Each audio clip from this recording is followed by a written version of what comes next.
El don del águila, autor Carlos Castaneda, cuyo nombre verdadero era Carlos César Salvador Arana Castañeda. Capítulo 3. Los cuasirrecuerdos del otro yo.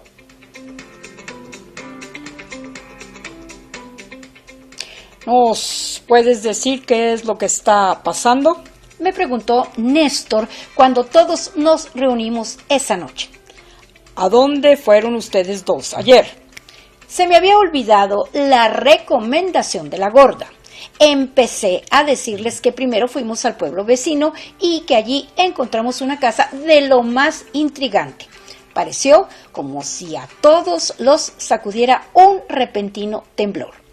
Se avivaron, se miraron el uno al otro y después a la gorda, como si esperasen que ella les hablara de eso. ¿Qué tipo de casa era?, quiso saber Néstor. Antes de que pudiera responder, la gorda me interrumpió. Empezó a hablar de una manera apresurada y casi incoherente.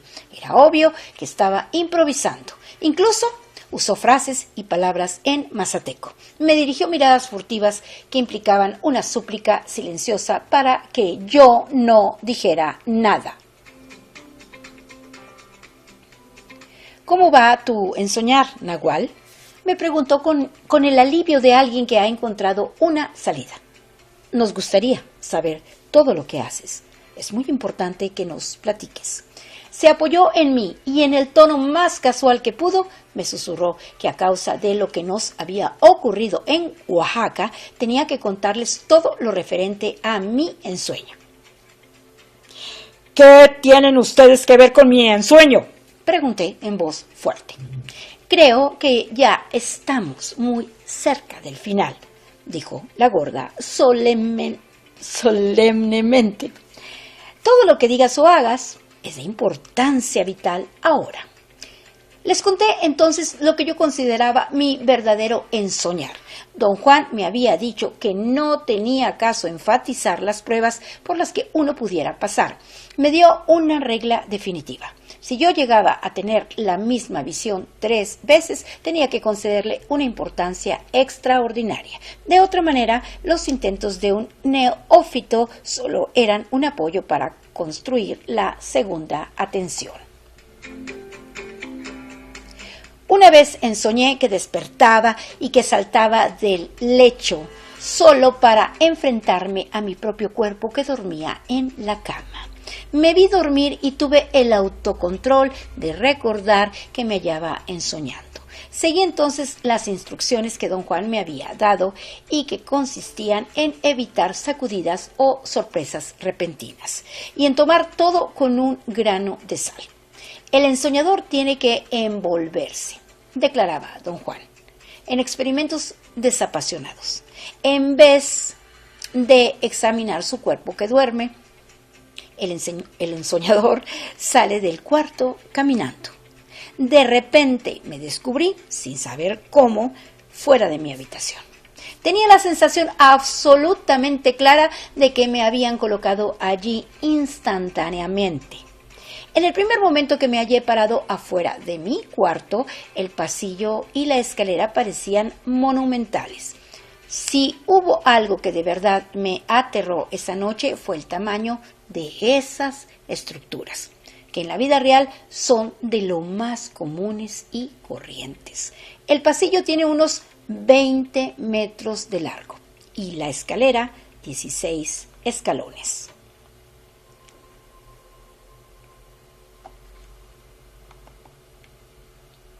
No podía concebir cómo recorrer las enormes distancias que estaba percibiendo. Titubeé y entonces algo me hizo moverme. Sin embargo, no caminé, no sentía mis pasos. De repente me hallé agarrándome al barandal. Podía ver mis manos y mis antebrazos, pero no los sentía. Me estaba sosteniendo mediante la fuerza de algo que no tenía nada que ver con mi musculatura, tal como la conozco. Lo mismo sucedió cuando traté de bajar las escaleras. No sabía cómo caminar, simplemente no podía dar un solo paso. Era como si me hubieran soldado las piernas. Podía verlas si me inclinaba, pero no podía moverlas hacia adelante o lateralmente, ni elevarlas hacia el pecho. Era como si me hubiesen pegado al escalón superior. Me sentí como uno de esos muñecos inflados de plástico que pueden inclinarse en cualquier dirección hasta quedar horizontales, solo para erguirse nuevamente por el peso de sus bases redondeadas. Hice un esfuerzo supremo por caminar y reboté de escalón en escalón como torpe pelota.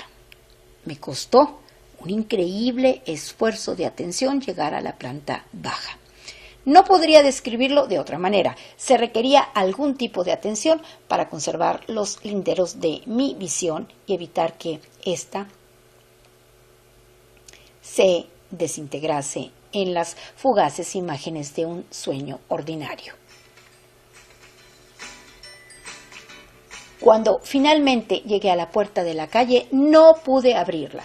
Lo traté desesperadamente, pero sin éxito. Entonces recordé que había salido de mi cuarto deslizándome, flotando como si la puerta hubiese estado abierta. Con solo recordar esa sensación de flotación, de súbito ya estaba en la calle. Se veía oscuro. Una peculiar oscuridad gris plomo, que no me permitía percibir ningún color. Mi interés fue atrapado al instante por una inmensa laguna de brillantez que se hallaba exactamente frente a mí, al nivel de mi ojo. Deduje, más que divisé, que se trataba de la luz de la calle, puesto que yo sabía que en la esquina había un farol de 7 metros de altura. Supe entonces que me era imposible hacer los arreglos perceptivos requeridos para juzgar lo que estaba arriba, abajo, aquí, allá. Todo parecía hallarse extraordinariamente presente. No disponía de ningún mecanismo, como en la vida cotidiana, para acomodar mi percepción. Todo estaba allí, enfrente, y yo no tenía volición para construir un procedimiento adecuado que filtrara lo que veía.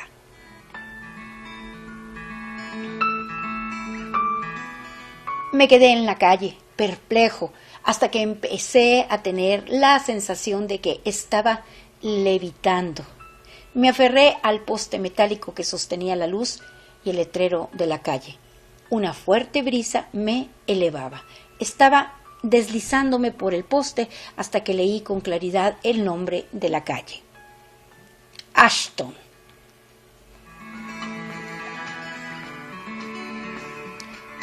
Meses después, cuando nuevamente tuve el ensueño de mirar a mi cuerpo que dormía, ya tenía un repertorio de cosas por hacer. En el curso de mi ensoñar habitual, había aprendido que lo que cuenta en ese estado es la voluntad, la materialidad del cuerpo que no tiene relevancia.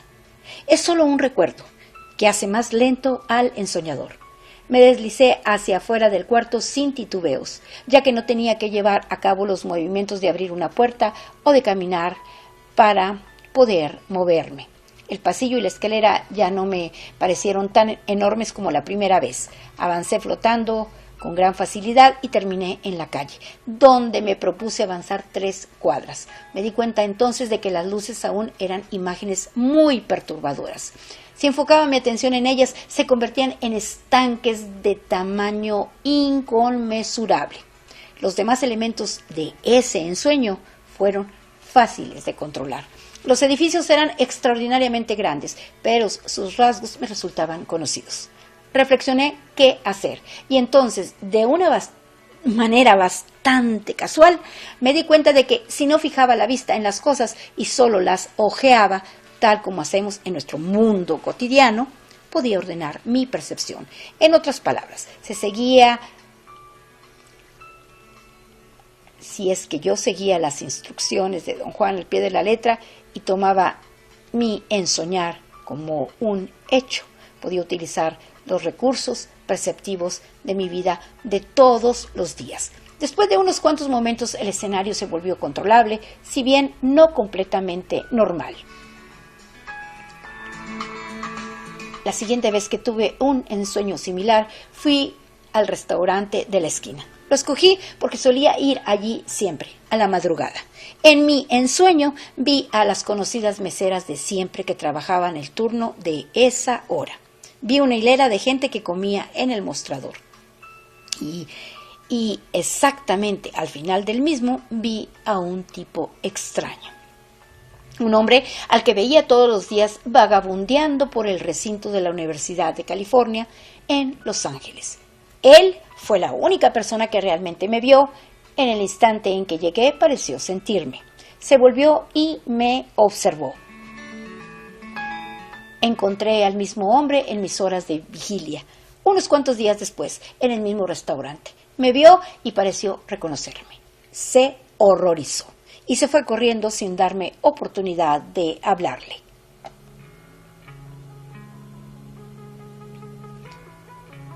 En otro ensueño regresé una vez al mismo lugar y entonces fue cuando cambió el curso de mi ensoñar. Cuando estaba viendo el restaurante desde el otro lado de la calle, la escena se alteró. Ya no podía seguir viendo los edificios conocidos. En vez de eso vi un escenario primigenio. Ya no era de noche. Era un día brillante y yo me hallaba contemplando un valle exuberante. Plantas pantanosas de un verde profundo con forma de junquillos crecían por doquier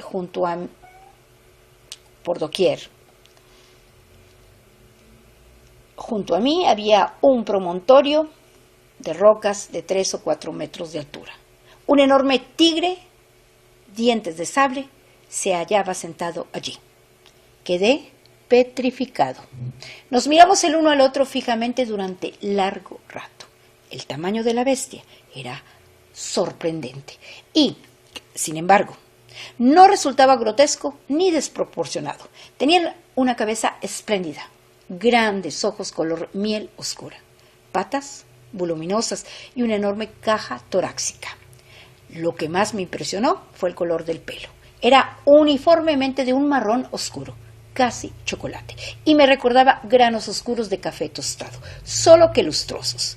El tigre tenía un pelo extrañadamente largo, ni untado ni enredado. No parecía el pelo de un puma, ni el de un lobo o de un oso polar. Asemejaba algo que yo no había visto jamás.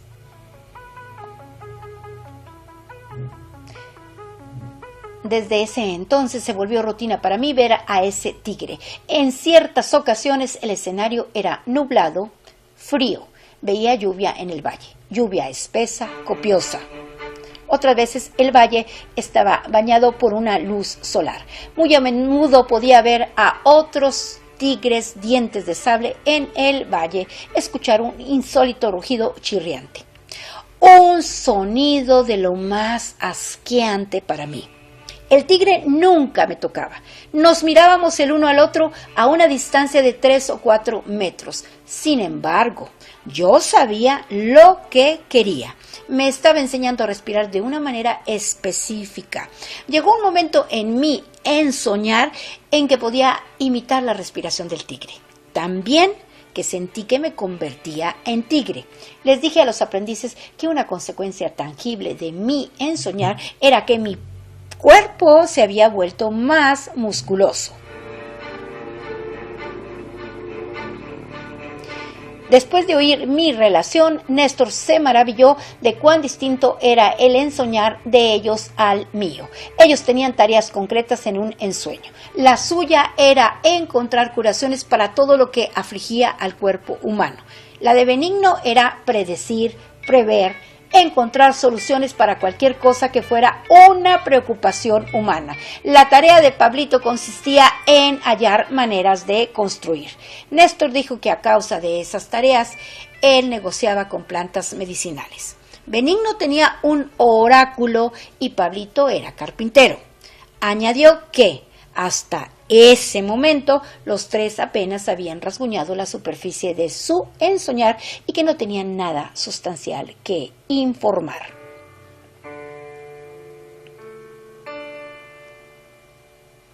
Tú podrás pensar que hemos logrado mucho, continuó, pero no es así. Genaro y el Nagual hacían todo por nosotros. y por estas 4 viejas. Todavía no hemos hecho nada por nosotros mismos. Me parece que el nahual te preparó de una manera diferente, observó Benigno con gran lentitud y deliberación. Tú has de haber sido un tigre y con toda seguridad te vas a volver tigre otra vez. Eso fue lo que le pasó al nahual. Él había sido un cuervo antes y cuando estuvo en esta vida se volvió cuervo otra vez. El problema es que ese tipo de tigre ya no existe, hizo notar Néstor. Nunca hemos oído lo que puede pasar en ese caso. Movió su cabeza de lado a lado para incluir a todos los presentes con ese gesto. Yo sé lo que pasa, aseguró la gorda. Recuerdo que el nahual Juan Matus le llamaba a eso el ensueño fantasma. Dijo que ninguno de nosotros ha hecho jamás ese tipo de ensoñar porque no somos violentos ni destructivos. Él nunca lo hizo. Y dijo que cualquiera que lo haga está marcado por el destino para tener aliados y ayudantes fantasmas. ¿Qué quiere decir eso, gorda? Pregunté. Quiere decir que no eres como nosotros, respondió sombríamente. La gorda se veía muy agitada. Se puso en pie y caminó de un extremo a otro del cuarto 4 o 5 veces hasta que nuevamente tomó asiento a mi lado.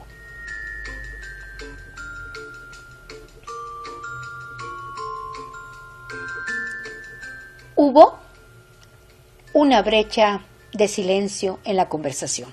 Josefina masculló algo ininteligible.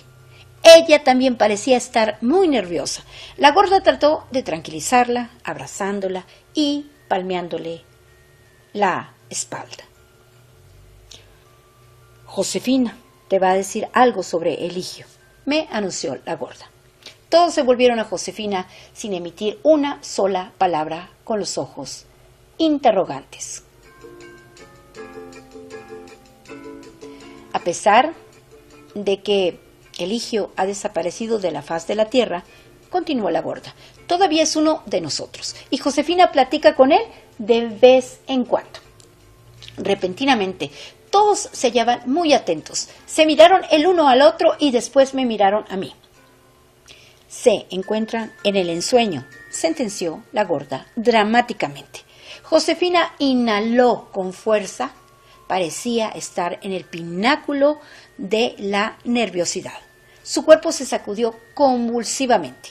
Pablito se tendió encima de ella, en el suelo, y comenzó a respirar con fuerza, obligándola a respirar al unísono con él. ¿Qué es lo que está haciendo?, le pregunté a la gorda. ¿Qué es lo que está haciendo? ¿A poco no puedes verlo?, respondió con tono cortante. Le susurré que me daba cuenta que Pablito estaba tratando de calmarla, pero que el procedimiento era una novedad para mí. Explicó que los hombres tienen una abundancia de energía en el plexo solar, la cual las mujeres pueden almacenar en el vientre. Pablito simplemente le estaba transmitiendo energía a Josefina. Josefina se sentó y me sonrió. Se había calmado totalmente.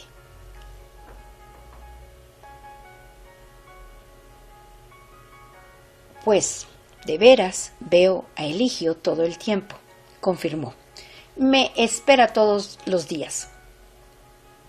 ¿Y por qué nunca nos dijiste nada de eso?, reprochó Pablito con tono malhumorado. Me lo dijo a mí, interrumpió la gorda, y después prosiguió con una larga explicación de lo que significaba para todos nosotros que Eligio se hallara a nuestra disposición. Agregó que ella había estado esperando un signo mío para revelar las palabras de Eligio. No te andes por las ramas, mujer, chilló Pablito. Dinos lo que dijo. Lo que dijo no lo dijo para ti, gritó la gorda como respuesta. ¿Y para quién lo dijo entonces?, preguntó Pablito. Para este nahual, gritó la gorda, señalándome. La gorda se disculpó por alzar la voz. Dijo que todo lo que Eligio había dicho era complejo y misterioso y que ella no podía sacar ni pies ni cabeza de todo eso.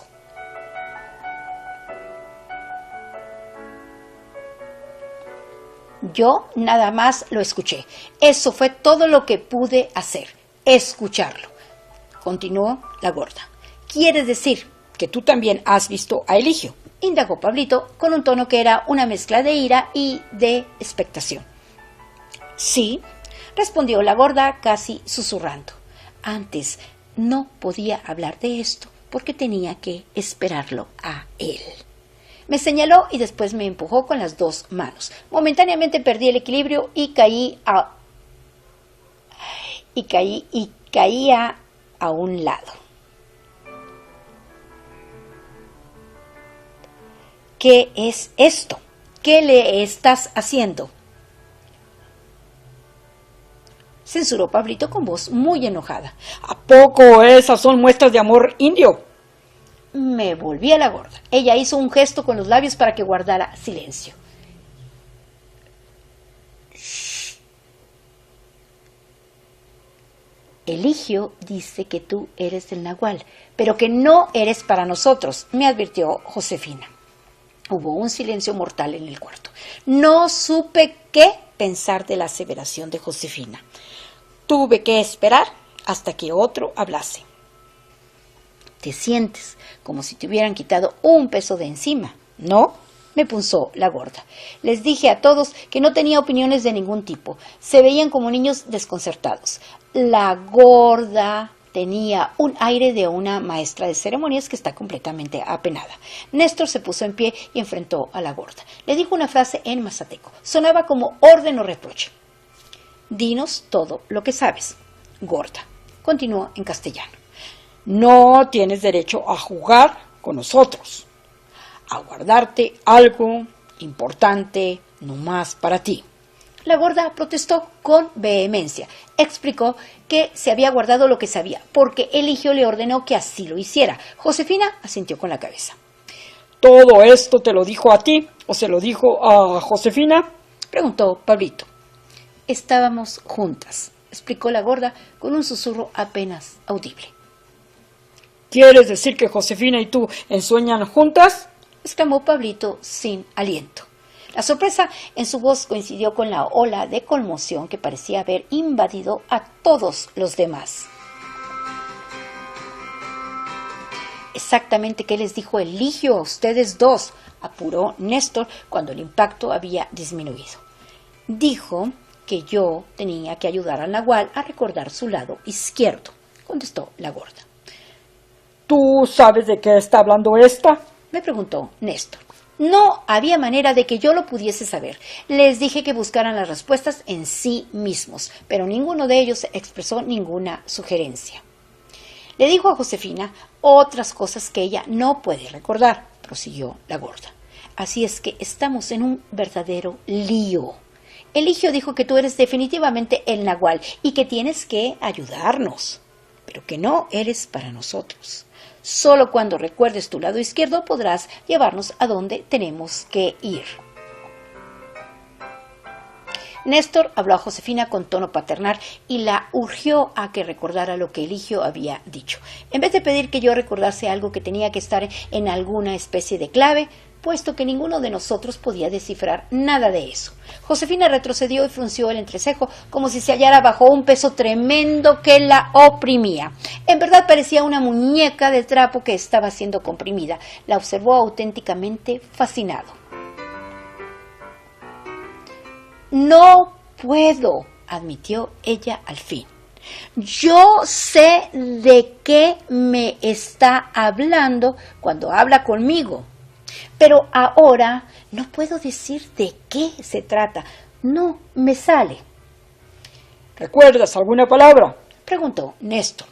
¿Cualquier palabra? Josefina sacó la lengua, sacudió la cabeza de lado a lado y gritó al mismo tiempo: ¡No!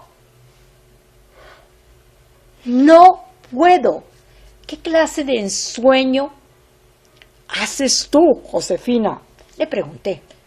La única clase que sé, respondió con sequedad. Yo, ya te dije, ¿Cómo hago el mío? le recordé. Ahora tú dime cómo haces el tuyo. Yo cierro los ojos y veo una pared, precisó Josefina. Es como una pared de niebla. Eligio me espera allí. Ahí. Eligio me espera ahí. Me lleva a través de la pared y me enseña cosas. Supongo que me enseña cosas. No sé qué es lo que hacemos, pero hacemos algo juntos. Después me regresa a la pared y me deja ir. Y yo me olvido de lo que vi. ¿Cómo ocurrió que te fuiste con la gorda? Señalé. Eligio me dijo que la llevara, contestó. Los dos esperamos a la gorda y cuando se puso a hacer su ensueño, la jalamos y la empujamos hasta el otro lado de la pared. Ya lo hemos hecho 2 veces. ¿Cómo la jalaste? Pregunté. No sé, replicó desafiante. Pero te voy a esperar y cuando hagas tu ensueño te voy a jalar y entonces ya vas a saber. ¿Puedes jalar a cualquiera? Pregunté. Claro, respondió sonriente. Pero no lo hago porque no sirve de nada. Jalé a la gorda porque Eligio me dijo que quería decirle algo, no más porque ella es más juiciosa que yo. Entonces Eligio te ha de haber dicho las mismas cosas, gorda. Intercedió Néstor con una firmeza que me era desconocida. La gorda hizo un extraño gesto, inclinó la cabeza, abriendo la boca por los lados, alzó los hombros y levantó los brazos por encima de su cabeza. Josefina, ya te dijo lo que pasó, concedió. No hay manera de que yo pueda recordar. Eligio habla con una velocidad distinta. Él me platica, pero mi cuerpo no le entiende. No. Mi cuerpo no puede recordar. Eso es lo que pasa. Yo sé que dijo que este nahual se acordaría y nos llevaría a donde tenemos que ir. No me pudo decir más porque había mucho que decir en muy poquito tiempo. Dijo que alguien, no recuerdo quién, me está esperando a mí en especial. Eso es todo lo que dijo, insistió Néstor.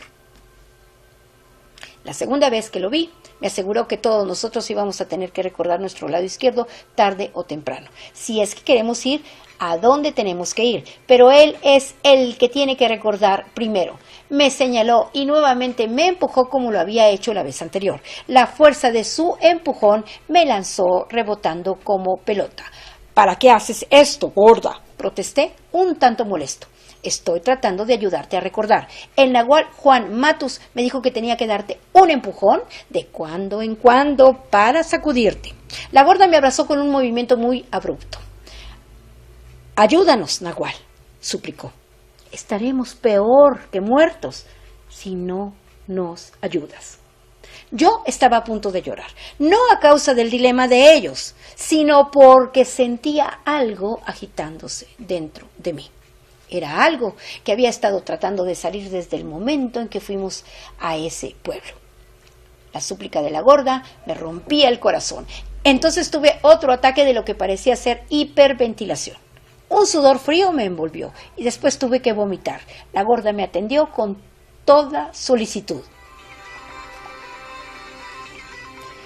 Fiel a su práctica de esperar antes de revelar un logro, la gorda ni siquiera quiso considerar que discutiéramos nuestro ver juntos en Oaxaca. Durante varios días se mostró distante y deliberadamente desinteresada. Ni siquiera quería hablar de mi malestar, tampoco las demás mujeres. Don Juan solía subrayar la necesidad de esperar el momento más apropiado para dejar salir algo que traemos almacenado.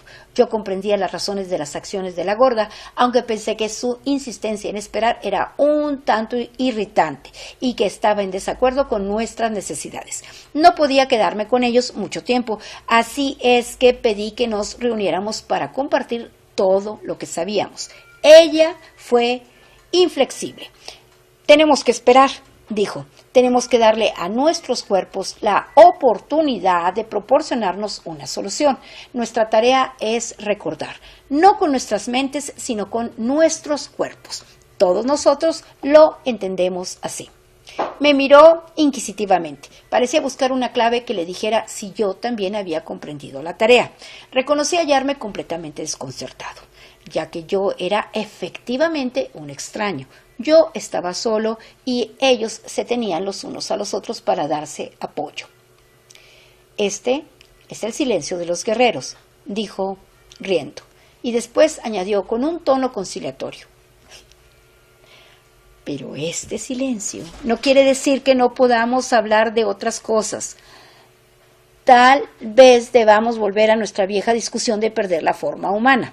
Había irritación en sus ojos. Le expliqué detalladamente que, en especial cuando se trataba de conceptos extraños, a mí se me tenía que clarificar constantemente sus significados. ¿Exactamente qué quieres saber?, preguntó. Todo lo que me quieras decir. En la cual me dio a entender que perder la forma humana trae la libertad.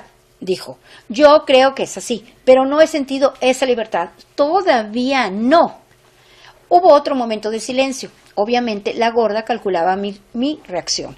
¿Qué clase de libertad es esa, gorda? La libertad de recordarte a ti mismo. En la cual dijo que perder la forma humana es como una espiral. Te da la libertad de recordar y esto a su vez te hace aún más libre. ¿Por qué no has sentido aún esa libertad? Chasqueó la lengua y alzó los hombros. Parecía confusa o renuente a proseguir la conversación. Estoy atada a ti. Hasta que tú pierdas tu forma humana y puedas recordar, yo no podré saber cuál es esa libertad, pero quizá tú no puedas perder tu forma humana a no ser que primero recuerdes. De cualquier manera, no deberíamos estar hablando de esto. ¿Por qué no te vas a platicar con los genaros? La gorda habló con el aire de una madre que envía a su hijo afuera a jugar. No me molestó en lo más mínimo. En cualquier otra persona, fácilmente yo habría tomado esa actitud como arrogancia o desprecio. Me gustaba estar con la gorda. Esa era la diferencia. Encontré a Pablito, Néstor y Benigno en la casa de Genaro, envueltos en un extraño juego. Pablito se hallaba suspendido, más o menos a 1 metro del suelo, en algo que parecía ser un arnés de cuero oscuro que tenía atado con correas al pecho bajo las axilas. El arnés semejaba un grueso chaleco de cuero. Al concentrar mi atención vi que en realidad Pablito se hallaba parado en unas gruesas correas que hacían una curva por debajo del arnés como estribos. Se encontraba suspendido en el centro del cuarto mediante 2 cuerdas que pasaban por encima de la gruesa viga transversal que sostenía el techo. Cada cuerda sostenía el arnés por encima de los hombros de Pablito, merced a unos anillos de metal. Néstor y Benigno tiraban de una cuerda cada quien. Se hallaban en pie, uno frente al otro, sosteniendo a Pablito en el aire por la fuerza de su pulsión. Pablito, a su vez, aferraba con todas sus fuerzas 2 palos largos y delgados que habían sido plantados en el suelo y que cabían cómodamente en sus manos apretadas. Néstor estaba a la izquierda de Pablito y Benigno a la derecha. El juego parecía ser una guerra de tirones desde 3 lados, una feroz batalla entre los que tiraban y el que se hallaba suspendido. Cuando entré en el cuarto, todo lo que pude oír fue la pesada respiración de Néstor y Benigno. Los músculos de sus brazos y de sus cuellos estaban hinchados por la tensión. Pablito no perdía de vista a ninguno de los dos, concentrándose en cada uno con miradas fugaces. Los 3 se hallaban tan absortos en su juego que ni siquiera advirtieron mi presencia o, si lo hicieron, no pudieron romper su concentración para saludarme. Néstor y Benigno se miraron el uno al otro de 10 a 15 minutos, en silencio total. Después, Néstor trató de engañarlo soltando su cuerda. Benigno no cayó en la trampa, pero Pablito sí. Aceptó aún más su mano izquierda y afianzó sus pies en los palos para apuntalar su posición. Benigno aprovechó ese momento para dar un poderoso tirón en el preciso instante en que Pablito aflojaba su fuerza. El tirón tomó por sorpresa a Pablito y a Néstor. Benigno se colgó de la cuerda con todo su peso. Néstor ya no pudo maniobrar y Pablito luchó desesperadamente para equilibrarse. Fue inútil, Benigno había vencido. Pablito se bajó del arnés y llegó hasta donde yo me encontraba. Le pedí que me hablara de su extraordinario juego. Me pareció un tanto renuente para hablar. Néstor y Benigno se nos unieron después de guardar sus aparejos. Néstor dijo que el juego había sido inventado por Pablito, quien halló la estructura en su ensueño y después lo concibió como juego. En un principio se trataba de un artificio que permitía tensar los músculos a dos de ellos al mismo tiempo. Se turnaban para ser elevados, pero después el ensueño de Benigno les permitió entrar en un juego en el que los tres tensaban los músculos y agudizaban su agilidad visual al permanecer en estado de alerta, a veces durante horas. Benigno cree ahora que esto nos está ayudando para que nuestros cuerpos recuerden, prosiguió Néstor. La gorda, por ejemplo, juega de una manera bien rara. Siempre gana, no importa en qué posición se ponga. Benigno cree que es porque su cuerpo recuerda. Les pregunté si ellos también observaban la regla del silencio. Se rieron. Pablito dijo que, más que nada, la gorda quería ser como el nahual Juan Matus. Lo imitaba deliberadamente hasta en los detalles más absurdos. ¿Quieren decir que entonces sí podemos hablar entre nosotros de lo que pasó la otra noche? Pregunté, casi perplejo, ya que la gorda había sido tan enfática al negarse a hacerlo. Nosotros no tenemos trabas, Reconoció Pablito. tú eres el nahual. Aquí, Benigno se acordó de algo, pero bien extraño. Precisó Néstor, sin mirarme. Yo creo que fue un ensueño a medias, Adujo Benigno. pero Néstor cree que no. Esperé con paciencia. Con un movimiento de cabeza le surgí a que continuara. El otro día, él se acordó de que tú le enseñaste cómo encontrar huellas de gente en la tierra floja, Declaró Néstor. Tuvo que haber sido un ensueño, dije. Quería reír de lo absurdo que era eso, pero los tres me miraron con ojos suplicantes. Es absurdo. Recalqué. De cualquier manera, más vale que te diga que yo tengo un recuerdo parecido, dijo Néstor. Tú me llevaste a unas rocas y me explicaste cómo esconderme. Lo mío no fue un ensueño a medias. Yo estaba bien despierto. Un día iba caminando con Benigno, buscando plantas, y de repente me acordé que tú me aleccionaste. Así es que me escondí como tú me enseñaste y le pegué un sustazo a Benigno. Yo te enseñé. ¿Cómo pudo ser? ¿Cuándo? Me estaba empezando a poner nervioso. Ninguno de ellos parecía bromear. ¿Cuándo? Allí está la cosa, convino Néstor. No podemos acordarnos de cuándo, pero Benigno y yo sabemos que eras tú. Me sentí pesado, oprimido. Mi respiración se volvió más dificultosa. Tuve miedo de volver a sentirme mal. En ese momento decidí contarles lo que la gorda y yo habíamos visto juntos. Hablar de eso me calmó. Al final de mi narración, de nuevo ya podía controlarme. El nahual, Juan Matus, nos dejó un poquito abiertos, dijo Néstor. Todos nosotros podemos ver un poco. Vemos agujeros en la gente que tiene hijos y también de vez en vez vemos un pequeño resplandor en la gente. Puesto que tú no ves nada, parece que el nahual te dejó completamente cerrado para que te vayas abriendo desde dentro. Ahora ya le ayudaste a la gorda y ella puede ver por sí misma o de lo contrario está dejando que la lleves a cuestas. Les dije que lo que había ocurrido en Oaxaca pudo haber sido una chiripa. Pablito pensó que deberíamos ir a la roca favorita de Genaro y sentarnos allí con las cabezas juntas. Los otros dos dijeron que la idea era brillante. Yo no presenté objeciones. Aunque estuvimos sentados allí un largo rato, nada pasó, pero nos sentimos muy bien. Cuando aún nos hallábamos sentados en la roca, les conté de los dos hombres que la gorda y yo creíamos que eran don Juan Matus y don Genaro Flores. Se resbalaron de la roca inmediatamente y entraron a casa de la gorda. Néstor era el más agitado. Estaba casi incoherente. Todo lo que pude entender fue, así supuse, que todos ellos estuvieron esperando un signo de esta naturaleza. La gorda nos estaba esperando a la puerta. Ya sabía lo que yo les había dicho. Yo tan solo quería darle tiempo a mi cuerpo. aclaró, antes de que nosotros pudiéramos decir algo. Tenía que estar completamente segura, y ya lo estoy. Eran el Nahual y Genaro. ¿Qué hay en esas chozas donde desaparecieron?, preguntó Néstor. No se metieron allí, aseguró la gorda. Se fueron caminando por el campo abierto, hacia el este, en dirección de este pueblo. Parecía estar decidida a apaciguarlos. Les pidió que se quedaran, pero rehusaron. Se disculparon y se fueron. Estaba seguro de que se sentían incómodos en presencia de ella, quien parecía estar muy enojada.